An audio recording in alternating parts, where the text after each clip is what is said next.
من كام يوم اتكلمت عن زيادة مرتبات الشرطة المصرية، وهرجع اتكلم فيها تاني وتالت ورابع وعاشر.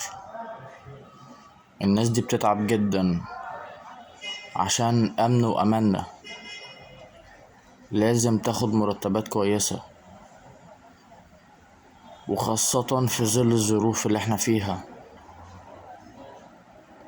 التجار ما بترحمش، واهم حاجة عندها مكسبها فلوس. التجار بقوا عبيد الفلوس، عبيد المال، نسيوا ربنا. لازم اولا موظفين الحكومة بلا استثناء مرتباتهم تزيد، وخاصة الشرطة والجيش، اكتر ناس بيتعبوا في البلد. يعني ما فيش كلام يتقال يوصف، ما فيش. فالرجاء من السيد رئيس الوزراء والسيد وزير المالية والسيد وزير الداخلية زيادة مرتبات